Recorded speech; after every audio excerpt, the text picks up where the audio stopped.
আলহামদুলিল্লাহ, আলহামদুলিল্লাহ 53 বছর পরে আল্লাহ বাংলাদেশের মুসলমানদের হাতে নতুন একটা সুযোগ দিয়েছেন। এমন সুযোগ আমরা এই 53 বছরে পাই নাই। আপনারাই বলুন তো বর্তমান অন্তর্বর্তীকালীন সরকার যদি সিদ্ধান্ত নেয় গণভোট দিয়া নতুন সংবিধান লিখবে, সে সুযোগও আছে না নাই? এই সুযোগে 53 বছরে আমরা দ্বিতীয়বার আর 72-তে সংবিধান লেখা হয়েছে, দেশ স্বাধীন হওয়ার পরের বছর। তারপর থেকে সংবিধান প্রয়োজনে বিভিন্ন ধারা উপধারা পরিবর্তন হয়েছে, কিন্তু সম্পূর্ণটা বাতিল করে দিয়ে নতুন করে লেখার কথা কোনো গভর্নমেন্ট ভাবতে পারে নাই। কিন্তু বর্তমান সরকার চাইলে সরাসরি আল্লাহর কোরআনটাকে সংবিধান ঘোষণা দিতে পারে। সে সুযোগ আছে, আল্লাহর দেয়া সুযোগ। 53 বছর যারা দেশ চালালো, তারা যদি আল্লাহর কোরআন দিয়ে চালাতো তাহলে তাদের ব্যাপারে আমাদের কোনো অভিযোগ ছিল না। আমাদের এই আলোচনা কি তাদের সাথে শত্রুতার কারণে না আল্লাহর আইনের বিধানের কারণে? আল্লাহর কিছু বিধানকে তারা এই দেশে বাস্তবায়িত হতে দেয়নি। কোরআন এখানে পরিচালিত, তারা হয়ে গেছে পরিচালক। কোরআন এখানে শাসিত, তারা হয়ে গেছে শাসক। কোরআন এখানে পরাজিত, তারা ছিল বিজয়ী। কিন্তু আল্লাহর কোরআন পরিচালিত হতে আসেনি, পরিচালক হতে এসেছে। শাসিত হতে আসেনি, শাসক হতে এসেছে। পরাজিত হতে আসেনি, বিজয়ী হতে এসেছে। আল্লাহর দেয়া সুযোগ কাজে লাগাইয়া আগামী বছর অথবা তার পরের বছর নতুন যে নির্বাচন হবে, আলেম ওলামা ইসলাম ওলামা একমত হয়ে যাও, কোরআন বিজয়ী হয়ে যাবে।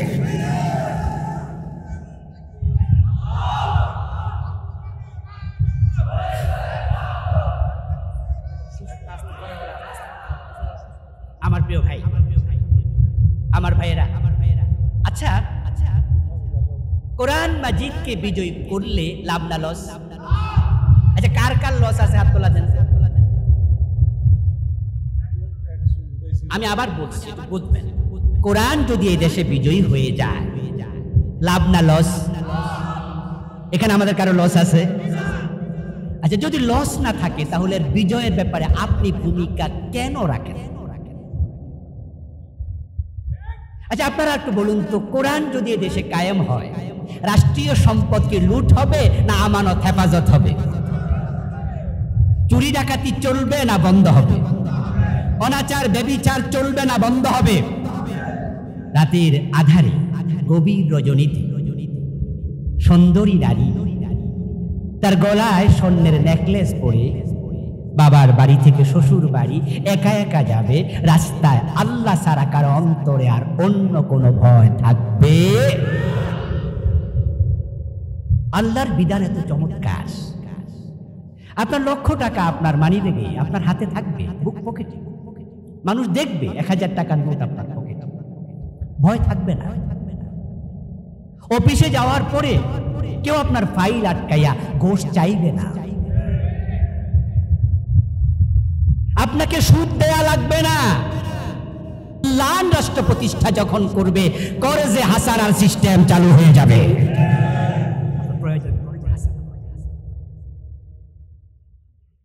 আমরা দেখেছি ইসলাম বিজয়ের পরে কি হয়েছে। যে জাহিলিয়াতের যুগে বাবা নিজের মেয়েটাকে নিজ হাতে কবর দিত, মানুষ মানুষের সাথে হানাহানি কাটাকাটি কথায় কথায় লিপ্ত হতো। ওই দেশে দেখি হযরত ওমরের জামানায় গাছতলায় অদ্য দুনিয়ার সম্রাট ওমর ঘুমায়া থাকে, বডিগার্ডের প্রয়োজন। যে দেশের মানুষ না খেয়ে থাকতো 2 দিন 3 দিন, কত সাহাবা পেটের মাঝে পাথর বেঁধেছে, এমন হাদিসও। কিন্তু ওমর ফারুকের জামানায় আমরা দেখেছি জাকাত বিভাগের কর্মচারী কাদের মাঝে জাকাতের টাকা নিয়ে হাঁটে, জাকাত খাওয়ার লোক নাই। এজন্য আসুন প্রিয় ভাইয়েরা, এবার আল্লাহর দেয়া সুযোগটা কাজে লাগাতে হবে। আলেম ওলামারা ভেদাভেদ ভুলে ঐক্যবদ্ধ হওয়া লাগবে, ঠিক আছে? জাতীয় মসজিদ বাইতুল মুকাররমের এই বারাকাপূর্ণ ঈদ মিলাদুন নবী সাল্লাল্লাহু আলাইহি সাল্লামের এই পবিত্র মঞ্চ থেকে তামাম দেশের আলেমদের প্রতি আমি আহ্বান জানাচ্ছি, আমরা ভেদাভেদ ভুলে যাব। ছোট ছোট মাসালা নিয়ে আমরা আর বিভেদ করব না। সব মুসলমান কালেবার ভিত্তিতে এক হয়ে যাব।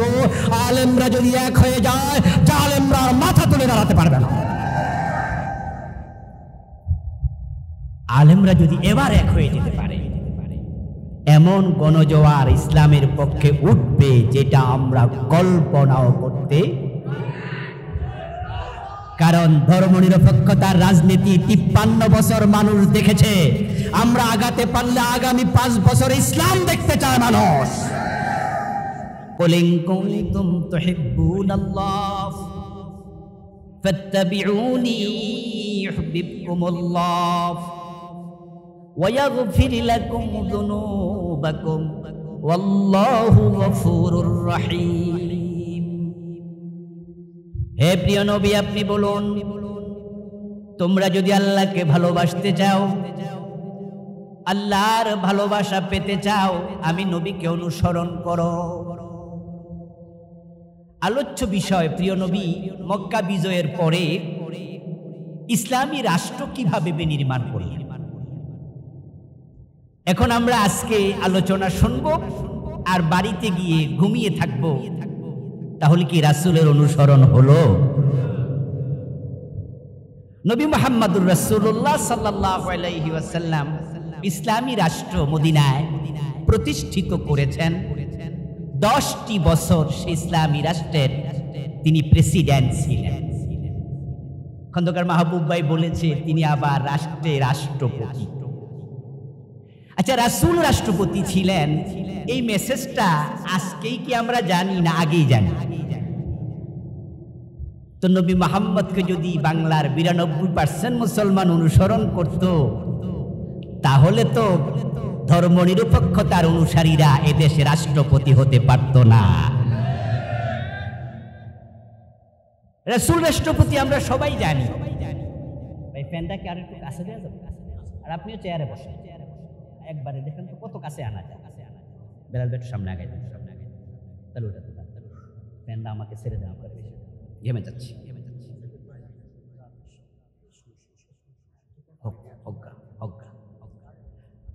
রাসূলুল্লাহ সাল্লাল্লাহু আলাইহি ওয়াসাল্লাম প্রেসিডেন্ট ছিলেন। বাংলাদেশের লোকেরা এটা আগেই জানে।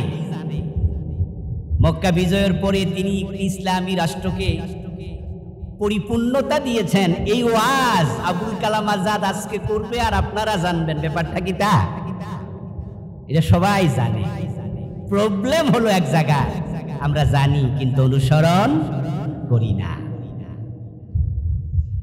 রাসূলুল্লাহ সাল্লাল্লাহু আলাইহি ওয়াসাল্লাম একাই রাষ্ট্রপ্রধান ছিলেন না।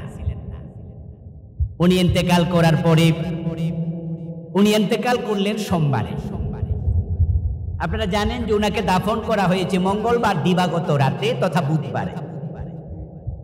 সূর্য যখন ডুবে যায় তখন কিন্তু নতুন দিবসের আগমন ঘটে। আল্লাহর হাবিব সাল্লাল্লাহু আলাইহি ওয়াসাল্লাম ইন্তেকাল করলেন সোমবার। সোমবারে সাহাবায়ে কেরাম উনাকে দাফন করলেন না। অথচ প্রিয় নবী সাল্লাল্লাহু আলাইহি ওয়াসাল্লামের কথা ছিল, বক্তৃতা ছিল, নির্দেশনা ছিল, 3টি কাজ তোমরা দেরি করো না। একটা হলো কোনো বিবাহের উপযুক্ত মেয়ের যদি যোগ্য পাত্র পাওয়া যায়, বিয়ে দিতে দেরি করা যাবে না। যখন কোনো মানুষ মারা যায় তাকে দাফন করতে দেরি করো না। রাসূলুল্লাহ বলছেন যদি সে ভালো মানুষ হয় তাহলে তাকে তার উত্তম জায়গায় পৌঁছিয়ে দাও, আর যদি লোকটা খারাপ হয় কাঁধ থেকে বোঝা নামিয়ে দাও। দুজনে যখন ঝগড়া হয় তখন তাদের মাঝে মিলমিশ করে দিতে দেরি করো না। যে নবী সাহাবাদেরকে যেই কথা বলতেন সাহাবারা সেটাই মানত, এক চুল হেরফের করতেন না। তারা প্রিয় নবীকে কবর দিতে দেরি করলেন, সোমবারে কবর দিলেন না। মঙ্গলবার পুরাটা দিন চলে গেল, কবর দিলেন না। দিবাগত রাতে, তাও মধ্যরাতিতে, মা আয়েশা থেকে বর্ণিত হাদিসে পাওয়া যায়, তিনি বলছেন এশারের নামাজের পরে আমরা আল্লাহর হাবিবকে মাটি দেয়ার আওয়াজ শুনে বুঝছি উনাকে দাফন করা হচ্ছে। সাহাবায়ে কেরাম রাসূলের কথা দেরি করো না কবরস্থ করতে, এটা তারা আমল করেননি। কেন? কারণ প্রিয় নবী সাল্লাল্লাহু আলাইহি ওয়াসাল্লাম ইন্তেকালের সময় ওনার পরবর্তী প্রেসিডেন্ট খলিফা নির্ধারণ করে যাননি। সাহাবায়ে কেরামের কাছে প্রিয় নবীকে দাফন করার চেয়েও পরবর্তী খলিফা নির্ধারণ করার গুরুত্বটা বেশি ছিল। সোমবার পুরাটা দিন তারা কে পরবর্তী প্রেসিডেন্ট খলিফা হবে তা নিয়ে আলোচনা করতে করতে পুরা সোমবার শেষ হয়ে গেল। আল্লাহর হাবিবের পরে আবু বকর সিদ্দিক রাদিয়াল্লাহু তাআলা আনহু খলিফা হলেন, রাষ্ট্রপতি। আবু বকরের পরে হযরত ওমর, ফারুক আজম ওমর রাদিয়াল্লাহু তাআলা আনহুর পরে হযরত উসমান, ওসমানের পরে হযরত আলী। 30 বছর 4 খলিফা। তারা মসজিদেরও ইমাম ছিলেন, রাষ্ট্রেরও প্রধান ছিলেন। রাসূলুল্লাহ নিজে রাষ্ট্রপতি, 4 খলিফা রাষ্ট্রপতি। কিন্তু মুসলমানরা রাসূলের ইসলামী রাষ্ট্র, 4 খলিফার ইসলামী রাষ্ট্রের ইতিহাস জানে, কিন্তু অনুসরণ করতে রাজি হয় নাই। না হওয়ার কারণে 53 বছরের বাংলাদেশ ইসলামী শাসন কায়েম হয় নাই।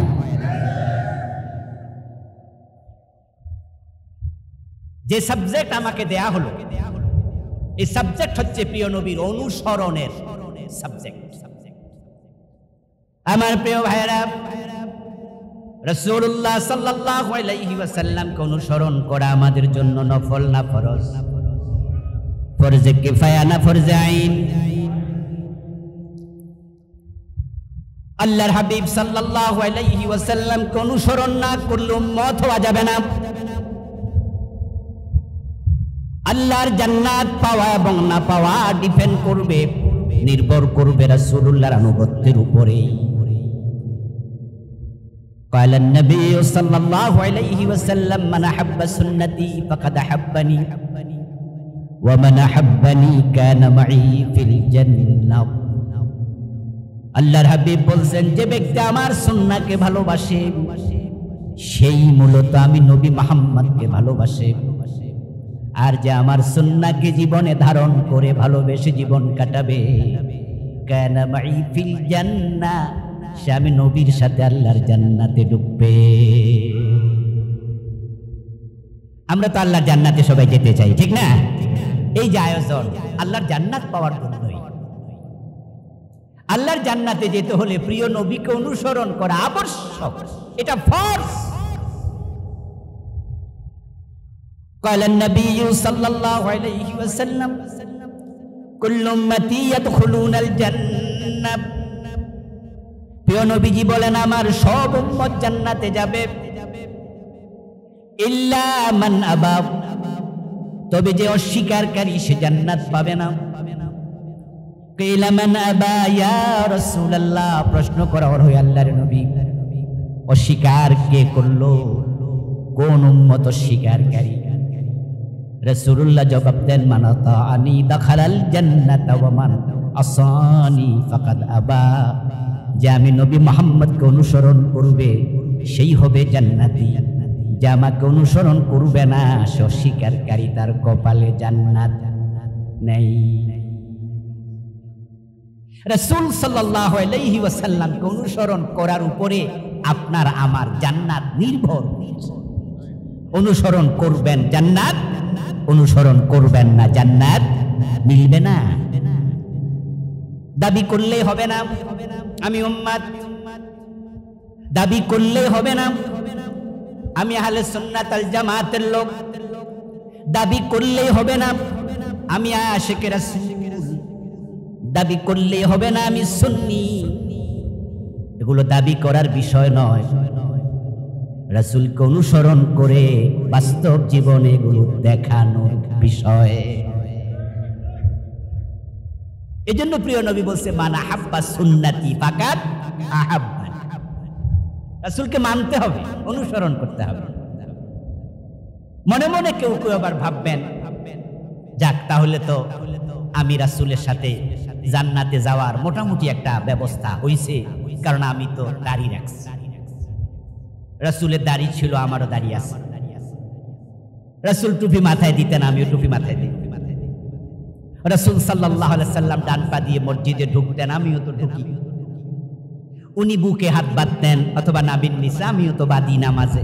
তো সুন্নাত তো আমার ভিতরে আছে, পাঞ্জাবি, টুপি, পাগড়ি, পায়জামা, অনেক সুন্নাহ আমি মানি। তাহলে তো রাসূলের সাথে জান্নাতে আমি ঢুকবো, আপনি ভাবতে পারেন। প্রিয় ভাই, হ্যাঁ, যদি আপনার জীবনে রাসূলুল্লাহ সুন্নাহ পাওয়া যায়, আপনি সত্যিকার অর্থেই আহলে সুন্নাহ হন, তাহলে আপনাকে রাসূল বলছে কানা মাই ফিল জান্নাহ, সে জান্নাতে ঢুকবে, কোনো সন্দেহ নাই। কিন্তু আপনি কি দাড়ি, টুপি, পাজামা, পাঞ্জাবি এটাকেই শুধু সুন্নাহ ভাবেন, এর বাহিরে কি সুন্নাহ নাই? সুন্নাহ কি জীবনে খণ্ডিত হবে নাকি পুরা জীবনে হবে?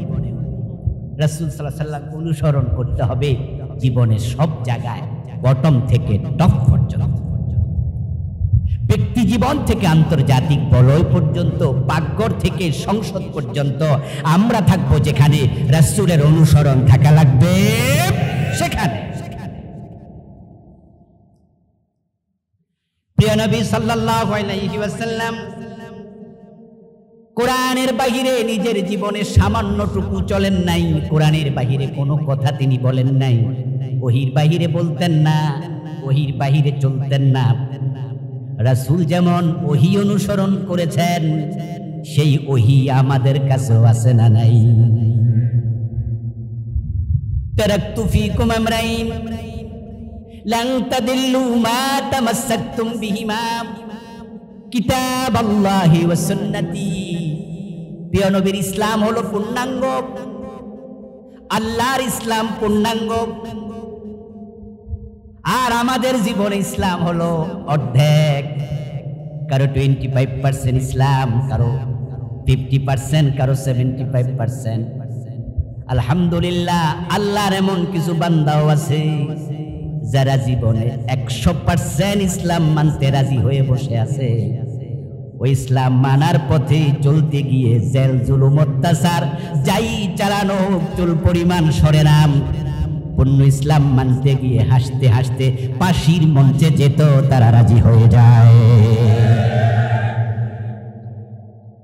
ইসলামকে তারা পূর্ণাঙ্গ জীবন বিধান হিসাবে গ্রহণ করেছে।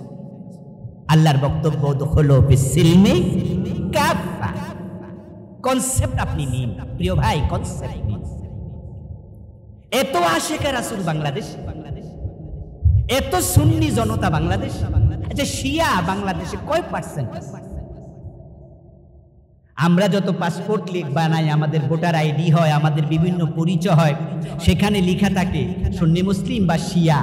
আমরা যে সুন্নির ঘরে দাগ দেই, আমার মনে হয় বাংলাদেশে শিয়ার পার্সেন্টেজ 1 হবে না, 1% হবে না, হয়তো 0 তারপরে হবে। এত মানুষ সুন্নি, তাহলে এই দেশ আল্লাহর ওহী দিয়ে কেন চলে না? এতে বোঝা গেল পুরা জীবনে ওহী মানতে সুন্নিরাই রাজি হয় নাই। তারা খণ্ডিত ইসলাম পেয়ে খুশি, অথচ আল্লাহর বক্তব্য হলো ফিসিলমি কাফা, ইসলামে পুরা। ইসলামী রাষ্ট্র রাসূল মক্কা বিজয়ের পরে প্রতিষ্ঠিত করেছেন, ব্যাপারটি তা নয়।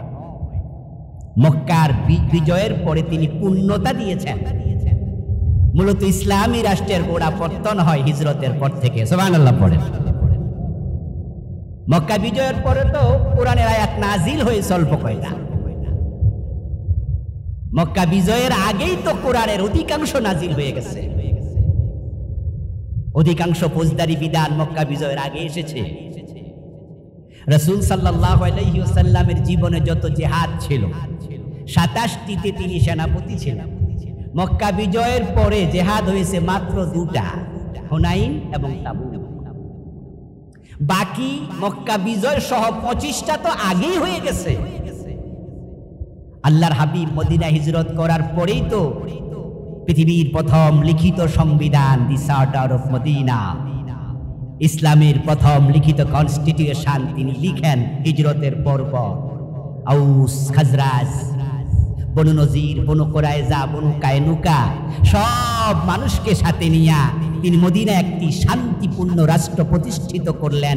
হিজরতের পর মক্কা বিজয়ের পরে মক্কা সহ টোটাল আরব অঞ্চলে ইসলামকে পূর্ণতা দিয়েছেন। ইসলামী রাষ্ট্র কেন এস্টাবলিশ করা লাগলো? কারণ হচ্ছে কোরআন যদি পরিপূর্ণ কায়েম করতে চান, ইসলামী রাষ্ট্র কায়েম না করলে পূর্ণ কোরআন কায়েম করা যাবে না। কারণ কোরআন মাজিদের এমন কিছু বিধান আছে যেগুলো ইসলামী রাষ্ট্রের সাথে ডিরেক্ট সম্পর্ক। যেমন আপনারা যারা এখানে আছেন সবাই তো বুদ্ধিমান মানুষ, বলুন তো চোর ধরে হাত কাটা, এই বিধানটা আল্লাহর কোরআনে আছে না নাই? চোর ধরে হাত কাটা রাষ্ট্রের জন্য এটা নফল না ফরজ? ফরজ। এই 52 বছর বা 53 বছরের বাংলাদেশে এই ফরজ বিধানটা কি আমরা একদিন কায়েম করতে পেরেছি? কারণ ইসলামী রাষ্ট্রের অনুপস্থিতি। অথচ শুনুন, রাসূলুল্লাহ সাল্লাল্লাহু আলাইহি ওয়াসাল্লামের সময় একজন মহিলা চোর ধরা পড়ল। আল্লাহর হাবিব বললেন তার হাত কেটে দাও। ওই মহিলা ছিল বিবাহিতা, সম্ভ্রান্ত বংশের নারী। রাসূল সাল্লাল্লাহু আলাইহি ওয়াসাল্লামের পালক পুত্র হযরত যায়েদ, ওনার ছেলের নাম ছিল উসামা। আল্লাহর হাবিব তাকে খুব বেশি মহব্বত করতেন। হযরত উসামা ইবনে যায়েদ রাদিয়াল্লাহু তাআলা আনহু অন্যান্য সাহাবার পরামর্শের আলোকে প্রিয় নবীর কাছে গিয়ে বললেন, ইয়া রাসূলুল্লাহ, এই মহিলার হাত না কেটে অন্য কোনো শাস্তি দেয়া যায় কিনা, একটু বিবেচনা করুন। হযরত উসামার পরামর্শ শুনে প্রিয় নবীজি সাল্লাল্লাহু আলাইহি ওয়াসাল্লাম রেগে গেলেন। উনার চেহারা লাল হয়ে গেল। সাহাবাদেরকে ডেকে তিনি একটি ভাষণ দিলেন, খুতবা দিলেন। ওই খুতবার মাঝে প্রিয় নবীজি বলছেন, আমার সাহাবারা, ওই মহিলা নয়, আমার মেয়ে ফাতেমা যদি চুরি করত, আমি নবী মুহাম্মদ ফাতেমার হাতটাও কেটে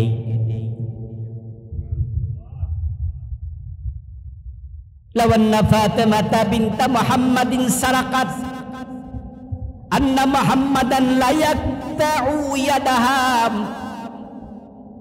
এই মহিলা নয়, যদি মুহাম্মাদের মেয়ে ফাতেমা চুরি করে আমি ফাতেমার হাতও কেটেই দেব।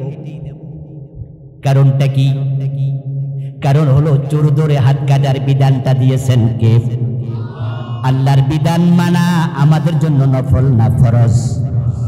আল্লাহর বিধান না মানলে আখেরাতে জবাবদিহিতার সম্ভাবনা আছে না নাই?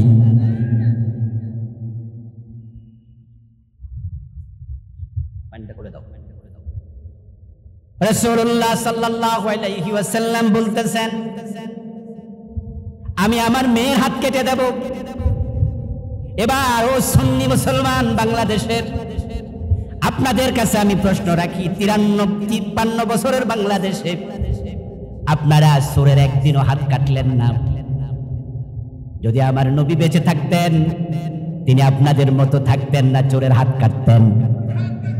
তো সেই সুন্নাহর অনুসরণের ব্যাপারে আখেরাতে রাসূলের সামনে কি জবাব দেবেন, একটু চিন্তা করা দরকার আছে না নাই?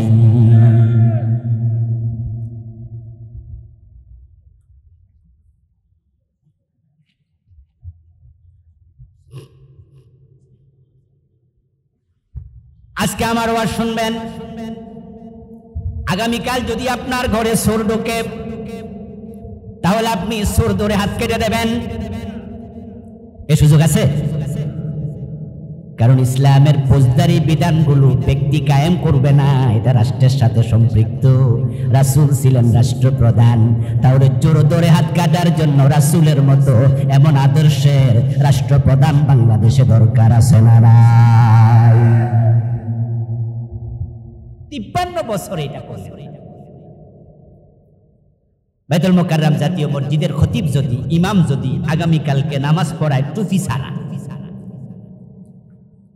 উনি টুপি ছাড়া এক ওয়াক্ত নামাজ পড়ায় ফেলছে, এটা নিয়ে ফেসবুকে জ্বর ওঠার সম্ভাবনা আছে না নাই?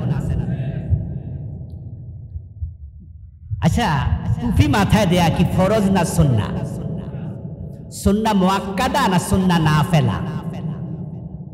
এই যে আমি টুপি খুলছি, গুনাহ হয়ে গেছে?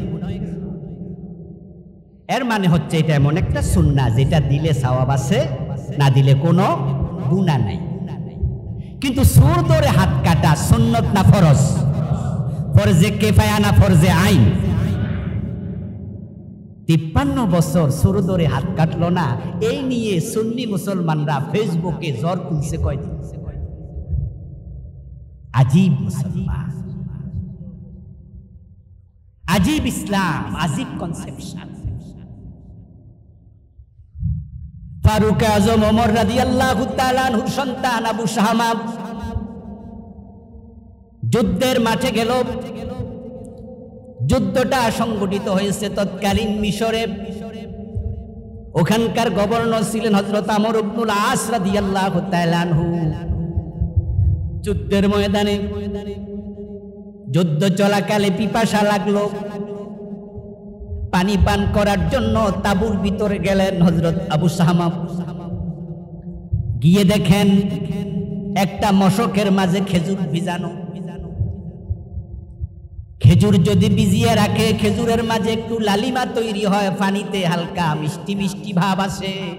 এটার নাম হলো নাবিজ।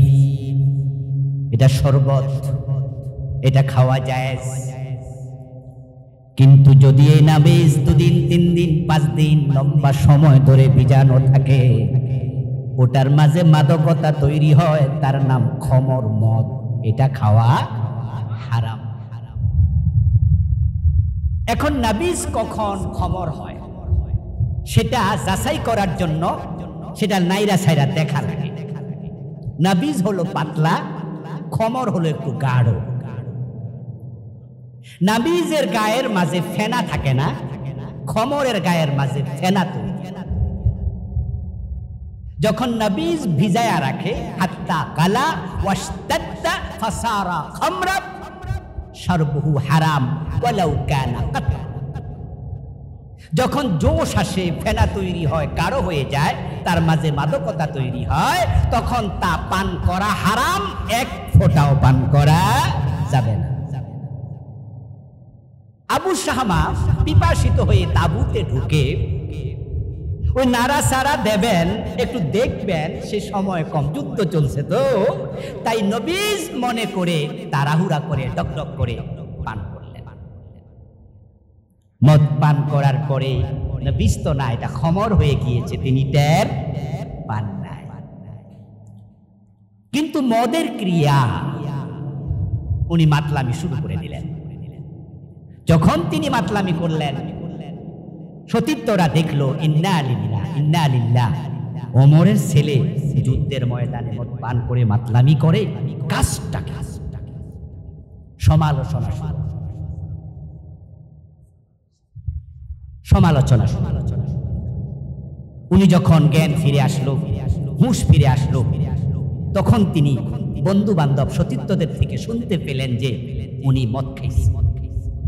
উনি তখন বললেন, আমি তো মদ পান করিনি, আমি তো নবীজ ভেবে পান করেছিলাম, কিন্তু যা হওয়ার তা তো হয়ে গেল। এটা তো নবীজ নয়, এটা তো মদ। এখন মদ পান করার ব্যাপারে ইসলামে নির্ধারিত একটি শাস্তি আছে না নাই? এটা কি রাসূল নিজে বানাইছে না আল্লাহর বিধান? মা ইয়ানতিকু আনিল হাওয়া ইন হুয়া ইল্লা ওয়াহয়ুন ইউহা। আমার রাসূল বানায়া একটা কথা বলেন না, সুবহানাল্লাহ। প্রতিটা কথা আল্লাহর, যা বলেছেন সব। মদের বিধান কোরআনে সরাসরি নাই যে এত বেদ দাও, কিন্তু হাদিসে আছে। হাদিস ও ওহী, এটার নাম ওহীয়ে গায়রে মাতলু। এটা ওহী, আল্লাহর হাবিবের বিধান। মদ পান করলে বেত লাগাতে হবে। এ নিয়ে সাহাবায়ে কেরামের মাঝে দুরকম বক্তব্য পাওয়া যায়। কোন কোন সাহাবী বলেছেন 80 বেত, কোন কোন সাহাবী বলেছেন 40 বেত। প্রিয় নবী থেকে আসছে। তবে হযরত ওমরের সময় তিনি 80 বেতের প্রাধান্য দিয়ে রাষ্ট্রীয় সার্কুলার জারি করে দিয়েছেন, মদ পান করলে তাকে 80 বেত দিতে হবে। আবু শামা ভাবলেন বাড়ি যদি ফিরে যাই, বাবা ওমর রাগী মানুষ, যখন তিনি শুনবেন আমি যুদ্ধের ময়দানে মদ পান করেছি, নিশ্চয়ই তিনি আমাকে ছাড়বেন না। তাহলে বাবার হাতে মাইর না খাইয়া এই মাইর অন্যের হাতে খাওয়াই। মদিনার ফিরলেন না, তিনি চলে গেলেন আমর ইবনে আস রাদিয়াল্লাহু তাআলা আনহুর কাছে, যিনি মিশরের গভর্নর। রাসূলুল্লাহ সাহাবী আমর ইবনে আস গায়ের জামাটা খুলে দিয়ে বললেন, চাচা, অপরাধীর চেহারা নিয়ে বাবার সামনে মদিনায় হাজির হতে চাই না। আমি মদ পান করে ফেলেছি, বুঝিনি, তবে মানুষ তো দেখে ফেলেছে। তাই আল্লাহ রাসূলের বিধান আপনি কার্যকর করে দিন। আমর ইবনে আস রাদিয়াল্লাহু তাআলা আবু শামাকে 80 বেত দিলেন, হাত পিঠে নিলেন, হাত পিঠে নিয়ে মদিনায় ফিরলেন। এর মাঝে ওমরের কান পর্যন্ত মেসেজ তো চলে গেল। হযরত ওমর আবু শামাকে দেখে প্রশ্ন করলেন, এই বেটা, যুদ্ধের মাঠে মদ পান করলি, কাজটা ভালো করলি নাকি? এদিকে আয়। আবু শামা জানে বাবা ব্যথাতে নিতে পারে, তাই গায়ের জামাটা খুলে বাবার দিকে পিঠ ফিরে বলেন, বাবা, আমর ইবনে আস চাচা আমাকে হদ কায়েম করেছে, অপরাধীর চেহারা নিয়ে তোমার সামনে আসি নাই, অপরাধের কাফারা আমি মিশরে রেখে এসেছি। হযরত ওমর খুশি হয়ে গেলেন, খুব ভালো করছো, তোমাকে কয় বেত দিছে? আমি তো সার্কুলার করেছি 80 বেত। আবু শামা বলে, বাবা একটাও কম দেন, 80টাই দিছি। হযরত ওমর বললেন, একজন সাক্ষী লাগবে, আমি নিজের মনটাকে তৃপ্ত করতে চাই। আমার সার্কুলার আমার ছেলের ব্যাপারেও আমার গভর্নর ছাড় দেয়নি, পরিপূর্ণ কার্যকর করেছে, আমি আনন্দিত হয়েছি, তবে একজন সাক্ষী যদি তুমি উপস্থাপন করো। আবু শামা জবাব দেন, বাবা সাক্ষী পাবো কই? চাচা আমর ইবনে আস যখন আমাকে বেত্রাঘাত করেন, উনি ঘরের দরজা লাগাইয়া তারপরে বেত্রাঘাত করেছে, সেখানে আমি এবং উনি ছাড়া আর কেউ ছিল না। ওমর রাদিয়াল্লাহু তাআলা চেহারা লাল হয়ে গেল, সাথে সাথে চিঠি লিখলেন, আমর ইবনে আস মদিনায় আসো, তাড়াতাড়ি চিঠি পাওয়ার পরে দেরি করা যাবে না। আমর ইবনে আস রাদিয়াল্লাহু তাআলা মদিনায় আসলেন। হযরত ওমর আমর ইবনে আসকে প্রশ্ন করলেন, ইসলামের ফৌজদারি বিধান কায়েমের সিস্টেম রাসূল আমাদেরকে ঘরে দরজা বন্ধ করে হুদুদ কায়েম শিখাইছে না মানুষের সামনে শিখাইছে? বলো আমর। আমর ইবনে আস জবাব দেন, আল্লাহর বিধান কায়েম হবে মানুষের সামনে। আল্লাহ তাআলা সূরা নূরে বলেছেন, ওয়ালিয়াশহাদ আযাবাহুমা তাইফাতুম মিনাল মুমিনিন।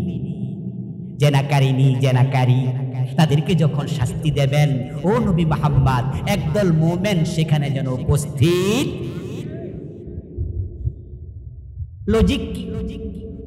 লজিক হলো, যারা অপরাধ করে তারা শাস্তি পেয়ে অপরাধ থেকে নিবৃত্ত হবে, আর যারা দেখবে তারা শাস্তি দেখে অপরাধ করা সাহস আর করবে না। ইসলাম কত সুন্দর। তাহলে আমর ইবনে আস, তুমি যদি এটা জানো, তাহলে আমার ছেলেকে 80 বেত দেওয়ার সময় ঘরের দরজা বন্ধ কেন করেছ সে জবাব দিতে হবে। আমার রাসূলের সিস্টেম তুমি চেঞ্জ কেন করলে? আমর ইবনে আস রাদিয়াল্লাহু তাআলা আনহু জবাব দেন, আমিরুল মুমিনিন, আপনার ছেলে আবু শামা ছাড়া আজ পর্যন্ত আমি যত লোকের পিঠে বেত্রাঘাত করেছি, যত হুদুদ আমি কায়েম করেছি, আমি সব প্রকাশ্যে করেছি, ঘরের দরজা বন্ধ করে করি নাই। কিন্তু যখন আবু শামাকে বেত্রাঘাত করার জন্য আমি চাবুক হাতে নেব, তখন আমার চোখে আপনার এই চেহারা ভেসে উঠেছে। হায়রে আমিরুল মুমিনিনের ছেলে মানুষের সামনে পিটাইলে হযরত ওমরের আত্মসম্মান নষ্ট হবে। আপনার ছেলেকে যদি আমি পিটাই মানুষের সামনে, আপনার পার্সোনালিটিতে লাগতে পারে।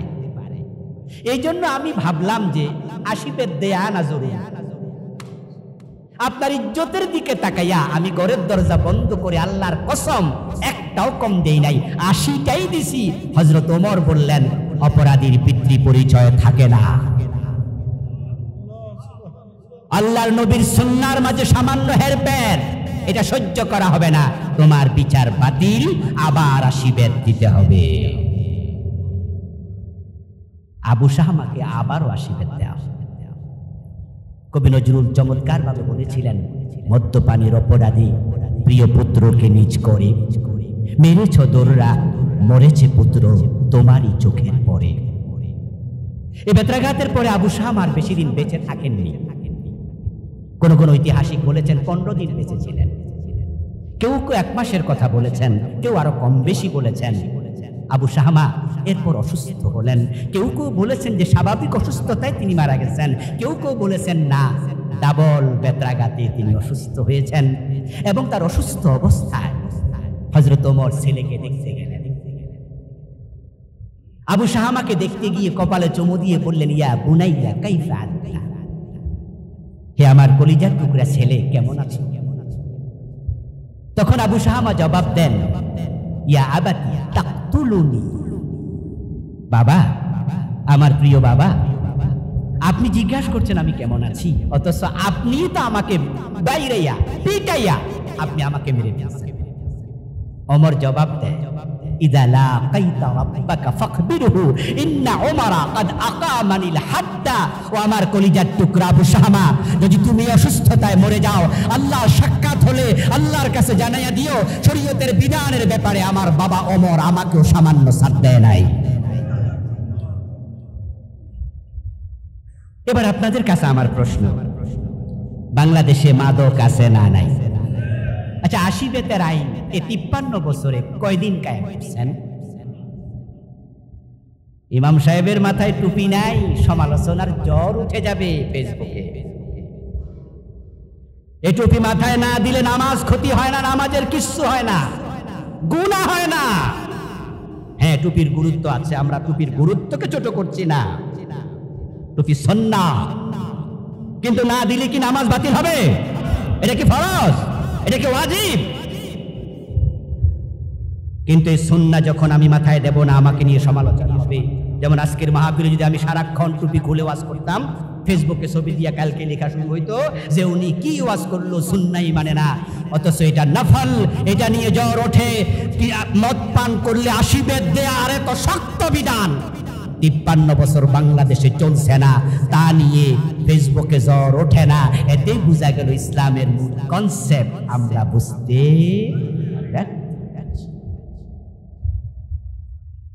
অথচ রাসূলুল্লাহ সাল্লাল্লাহু আলাইহি ওয়াসাল্লামের পৃথিবীতে আগমনের লক্ষ্যই ছিল ইসলামের বিজয়। মক্কা বিজয়ের মাধ্যমে প্রিয় নবী দ্বীনের বিজয় করলেন। তাবুক বিজয়ের মাধ্যমে তামাম পৃথিবীর অর্ধেক পর্যন্ত ইসলাম পৌঁছে গেল। আপনারা জানেন যে তাবুকের যুদ্ধ হয়েছিল রোমক সম্রাটের সাথে। তৎকালীন পৃথিবীর সবচেয়ে ক্ষমতাধর 2টা শক্তি, একটা ছিল রোম আর একটা ছিল পারস্য। রোমকরা তাবুকের যুদ্ধে আসতে সাহসী করেনি। হযরত ওমর রাদিয়াল্লাহু তাআলা আনহুর সময় এই পারস্য এবং রোম সবটা বিজয়ী হয়েছে। প্রিয় নবীর সে বিজয়ের সূচনা করেছেন আমার রাসূল, ইসলামের বিজয় করে গেলেন এবং তিনি চমৎকার ভাবে বললেন, ইন্নাল ইসলাম ইয়ালু লা ইউলাম। ইসলাম এসেছে বিজয়ী হওয়ার জন্য, ইসলাম পরাজিত হতে আসে নাই। আল ইসলামু ইয়ালু লা ইউলা, কালিমাতুল্লাহ হিয়াল উলিয়া। ইসলাম আসছে বিজয়ী হওয়ার জন্য, ইসলাম পরাজিত হতে আসেনি।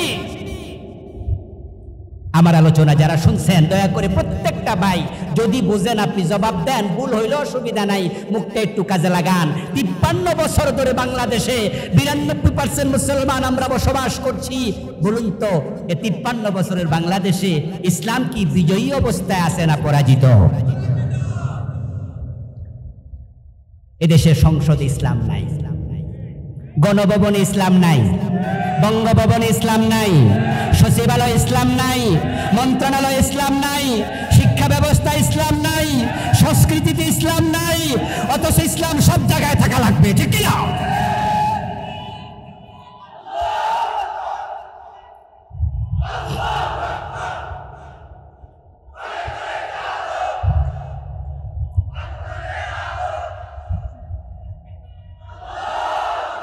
আমার প্রিয় ভাইয়েরা, আল্লাহর নবীকে আল্লাহ দুনিয়ায় পাঠিয়েছেন ইসলামের বিজয়ের। রাসূলুল্লাহ সাল্লাল্লাহু আলাইহি সাল্লামের জীবনের প্রধানতম লক্ষ্যই ছিল দ্বীনের বিজয় করা। এই কথাটা আল্লাহ তাআলা কোরআন মাজিদের 3টি সূরাতে বলেছেন। আরে ভাই, মক্কা যখন বিজয় হয়ে গেল, সুবহানাল্লাহ পড়েন, কি লাভ! বিজয় যে কত আনন্দ, বিজয় যে কত আনন্দ। বিজয়ের আগ পর্যন্ত আল্লাহর ঘর কাবার ভিতরে মূর্তি ছিল, ঠিক না? আরে বিজয় আর পরাজয় যে কি জিনিস। রাসূলুল্লাহ সাল্লাল্লাহু আলাইহি ওয়াসাল্লাম যখন হুদায়বিয়ার সন্ধি থেকে মক্কায় না পৌঁছে ফিরে আসলেন সন্ধি করে, পরের বছর 7ম হিজরিতে প্রিয় নবীজি সাল্লাল্লাহু আলাইহি সাল্লাম উমরাতুল কাদা আদায় করার জন্য মক্কায় গিয়েছেন। সন্ধিতে সত্য ছিল তিনি সেখানে 3 দিন অবস্থান করতে পারবেন। প্রিয় নবীজি মক্কায় গেলেন, 3 দিন মক্কায় অবস্থান করলেন। 3 দিনে ফরজ নামাজ কত ওয়াক্ত বলেন না ভাইরা? প্রতিদিন কত ওয়াক্ত? তো 3 দিনে কয় ওয়াক্ত? 15 ওয়াক্ত নামাজ কি রাসূল পড়েছেন না পড়েন নাই? নামাজ পড়ার সময় চেহারা ফিরাইতে হয় কোন দিকে? ফাওয়াল্লি ওয়াজহাকা শাতরাল মসজিদিল হারাম। আচ্ছা, রাসূল যখন এই 15 ওয়াক্ত নামাজ কাবার দিকে ফিরে পড়লেন, তখন ওই কাবার ভিতরে মূর্তি আছে না নাই? ওই মূর্তি কি সরাইতে পারছে? এই হলো পরাজিত অবস্থার ধরন, কিছু করার নাই। 360টা মূর্তি কাবার ভিতরে শুধু ছিল না, ভিতরে বাহিরে সাফা মারওয়া পাহাড় মিলাইয়া সব সহ 360। কিছু মূর্তি ছিল বাহিরে। আল্লাহর হাবিব যখন আল্লাহকে সিজদা করছেন, তখনও তার চোখের সামনে মূর্তি ছিল, কারণ ইসলাম ছিল 7ম হিজরিত পরাজিত। কিন্তু পরের বছর যখন আল্লাহ ইসলামকে মক্কা বিজয়ের মাধ্যমে মক্কায় ঢুকাইয়া দিলেন, বিজয়ী হয়ে গেল, মক্কার সে 360 মূর্তি ছিল না? ছিল না। জাআল হাক্কু ওয়া যাহাকাল বাতিল ইন্নাল বাতিলা কানা যাহুকা। রাসূলুল্লাহ সাল্লাল্লাহু আলাইহি ওয়াসাল্লাম হাতে একটি লাঠি নিয়ে কাবার ভিতরে তিনি ঢুকলেন। ঢুকে তিনি ওই লাঠি দিয়ে মূর্তির মাথায় আঘাত করলেন, গলায় লাগায়া হাতের লাঠি ধাক্কা দিলেন, টান দিলেন, মূর্তিগুলা উপর হয়ে পড়ল। প্রিয় নবী তিলাওয়াত করছিলেন, জাআল হাক্কু, সত্য এসেছে, ওয়া যাহাকাল বাতিল, বাতিল চলে গেছে। সুবহানাল্লাহ। ইন্নাল বাতিলা কানা যাহুকা, বাতিল থাকতে আসেনি, বাতিলকে চলে যেতেই হবে। আপনারা একটু বলুন তো প্রিয় ভাইয়েরা, অন্ধকার দূর করার জন্য আলো দরকার আছে না নাই? জাআলাজ যুলুমাতি ওয়ান নূর, কোরআনে আল্লাহ তাআলা বলেছেন জাআলাজ যুলুমাতি ওয়ান নূর। আল্লাহ বলছেন তিনি অন্ধকার বানাইছেন এবং আলো বানাইছেন। অন্ধকারকে আগে বলেছেন, কারণ হচ্ছে অন্ধকারই আগে বানাইছে, আলো আসার পর অন্ধকার পালিয়ে যায়। ইসলাম হলো আলো। আল ইসলামু নূরুন ওয়াল কুফরু যুলুমা। আল্লাহর হাবিব দ্বীনের বিজয় করলেন, আলহামদুলিল্লাহ, ইসলাম প্রতিষ্ঠিত হয়ে গেল। এখন বাংলাদেশে এই যে কোথাও ইসলাম নাই, অনিসলাম ওনারা, ধর্মনিরপেক্ষতার ধ্বজাধারীরা, ইসলাম বিদ্বেষীরা, এই দেশের রাম এবং বামেরা, যারা নিজেদেরকে ধর্মনিরপেক্ষতাবাদী বলছে, তারা আসলে ধর্মনিরপেক্ষতাবাদী না, বরং প্রত্যেকটাই ধর্ম বিদ্বেষী।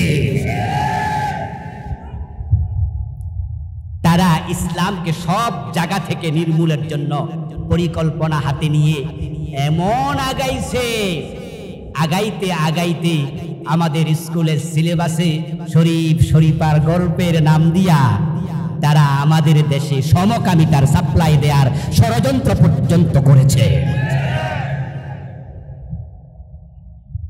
শিক্ষা ব্যবস্থা ইসলাম শেষ করে দিয়েছে।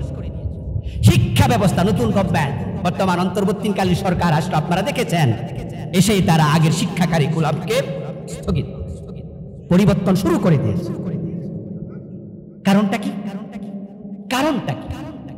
এই গভর্নমেন্ট এসেই শিক্ষা ব্যবস্থায় কেন হাত দিয়েছে? কারণ এই দেশের শিক্ষা ব্যবস্থাকে এতটা ধ্বংস করেছে, এই শিক্ষা ব্যবস্থায় যে পড়ে বড় হবে বরং আস্তিক না হয়ে নাস্তিক হয়ে বেড়ে উঠবে।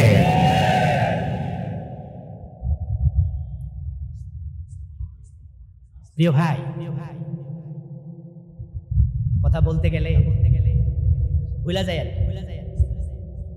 বলেছি শুরুতেই যে আগের ফ্লেভার দিতে পারবো না, আমরা আলোচনা কম করব। আমরা কনসেপ্ট নিয়ে বাড়ি যেতে চাই। ওদখুলু ফিসসিলমে কাফা। আচ্ছা, এই অর্ডারটা কি আমার না আল্লাহর? আমরা কেউ বানাইয়া বলছি? তাহলে আপনি ইসলামে অর্ধেক ঢুকলেন। আপনি বলছেন যে আমি কোরআন মানি, তবে কোরআনেও সামান্য সামান্য ঝামেলা আছে, বেশি নাই, নাউজুবিল্লাহ। আর সহিহ হাদিসগুলা মানি। বক্তৃতা দিচ্ছে একজন নেতা, যে উনি বলছেন উনি সহিহ হাদিসগুলো মানেন। হাদিসে নাকি ঝামেলা আছে। আচ্ছা, হাদিসে ঝামেলা আছে, মাউদু আছে, জয়ীফ আছে, কোরআনেও নাকি সামান্য আছে। আস্তাগফিরুল্লাহ। অথচ লা রাইবা ফি, কোরআনে কোনো সন্দেহ। আচ্ছা, হয়তো উনি ভুলে বলেছে, মাফ করে দিলাম, স্লিপ অফ টাইম। কিন্তু আমার বিনয়ের সাথে উনার কাছে এবং এই চিন্তা যারা লালন করছেন পুরা জাতির মাঝে সবার কাছে আমার একটা প্রশ্ন, সহিহ হাদিস যদি মানেন, চোর ধরে হাত কারো, ডাকাত ধরে শুলে দাও, মদ পান করলে 80 বেত লাগাও, জেনা করলে পাথর মারো, কোরআন এবং সহিহ হাদিস এগুলো আছে না নাই? তো সহিহ হাদিস মানলে 53 বছরে এগুলো কই? আসলে আমরা সুবিধা, আমরা ইসলাম মানি ততক্ষণ, সুবিধা আছে যতক্ষণ। মসজিদে ঢুকবেন ডান পা দিয়ে, কারো আপত্তি নেই। বাম পা দিয়ে বের হবেন, কারো আপত্তি নেই। ইসলাম আপনি মানছেন আংশিক, টুপিদারি পাজামা পাঞ্জাবি, কোন আপত্তি নেই। কিন্তু যখনই পূর্ণাঙ্গ ইসলামের কথা ওঠে তখন চালাক মানুষেরা বোঝে একটু ঝামেলা আছে। মসজিদ আল্লাহর আইনে চলুক, কোনো অসুবিধা নাই, কিন্তু রাষ্ট্র যদি আল্লাহর আইনে চলে তাহলে তো আমার সিনেমা হলটা। আচ্ছা, আপনারাই বলুন তো, জুমার দিন সিনেমা হলের মালিক যারা, তারা কি মসজিদে যায় না? তোরা যখন ওয়াজ শোনে মসজিদ আল্লাহর আইনে চলিতেই হইবে, তখন তারাও কয় জি। যখন বলে দেশটাও, তখন কয়, কারণ তার সিনেমা হলে ঝামেলা। মসজিদ আল্লাহর আইনে চলবে, জি। দেশ আল্লাহর আইনে চলবে, তখন যারা সুদী ব্যাংকের মালিক আছে তারা ভাবে আল্লাহর আইন রাষ্ট্রে কায়েম হলে তো সুদী ব্যাংক আর থাকবে না, তখন তার মুখ বেজার হয়ে যায়। প্রিয় ভাইয়েরা আমার, অথচ আল্লাহর বিধান হচ্ছে যে আপনি থাকবেন যেখানে আল্লাহর আইন থাকতেই হবে। আলা লাহুল খালকু ওয়াল আমর, সাবধান, সৃষ্টিজাত, আইন চলবে। প্রিয় নবীজিকে আল্লাহ তাআলা পাঠালেন কেন? তিনি কোরআন মাজিদের 3টি সূরাতে বলেছেন। সূরা সাফ আয়াত নাম্বার 9, সূরাতুল ফাতিহ আয়াত নাম্বার 27, সূরাতুত তাওবা আয়াত নাম্বার 33। 3টি সূরাতে ভিন্ন 3টি আয়াতে আল্লাহ তাআলা একই কথা 3 বার বলেছেন। হুয়াল্লাযী আরসালা রাসূলাহু বিল হুদা ওয়া দীনিল হক লিইয়ুযহিরাহু আলাদ দীন কুল্লি। তিনি আল্লাহ, যিনি তার রাসূলকে কোরআন এবং ইসলাম নিয়ে পাঠিয়েছেন। উদ্দেশ্য হলো তিনি মানুষের যত মতবাদ আছে, মন গড়া বিধান আছে, আইন আছে, আদিয়ানে বাতিল আছে, সবগুলোর উপরে আমার নবী ইসলামকে বিজয় করে দেবেন। প্রিয় নবী মক্কা বিজয়ের মাধ্যমে, তাবুক বিজয়ের মাধ্যমে ইসলামের বিজয় করে তাম আরব ভূখণ্ডের বিশাল অংশে ইসলামকে প্রতিষ্ঠিত করেছেন। আসুন আমরা আমাদের আল্লাহর দেয়া সুযোগটা এবার কাজে লাগাই।